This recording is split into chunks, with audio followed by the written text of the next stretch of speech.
Stock మార్కెట్‌లో చాలామంది money పోగొట్టుకుంటున్నారు.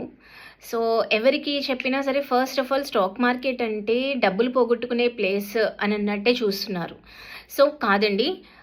Stock మార్కెట్‌లో మీకు ఇంట్రెస్ట్ ఉంది అనంటే ఫస్ట్ నేర్చుకొని చేయడానికి ట్రై చేయండి. చాలామంది ఏం చేస్తున్నారు, అవతల వాళ్ళు చేస్తున్నారు కదా! మనము చేయాలని కొంత డబ్బు తీసుకొచ్చి డైరెక్ట్‌గా వచ్చి ఏమీ తెలియకుండా అమౌంట్ ఎఫ్&ఓ ట్రేడింగ్ చేస్తారు.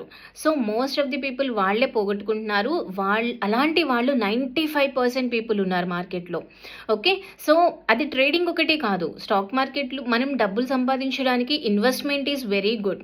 ఇన్వెస్ట్‌మెంట్‌లో ఈక్విటీ మార్కెట్‌లో అబండెన్స్ ఆఫ్ మనీ ఉంటుంది. మనం తీసుకోవాలే గానీ చాలా డబ్బుంటుంది. కానీ తీసుకోవడానికి పేషెన్స్ కూడా చాలా చాలా ఇంపార్టెంట్. ఓకే. సో, ట్రేడింగ్ జోలికెళ్ళకండి. స్టార్టింగ్‌లో ఇన్వెస్ట్‌మెంట్ పరంగా ఆలోచించండి. ఇన్వెస్ట్‌మెంట్ చేసుకుంటూ మెల్లగా లాంగ్ రన్‌లో డబ్బు సంపాదించేటట్టు చూడండి. ఓకేనా?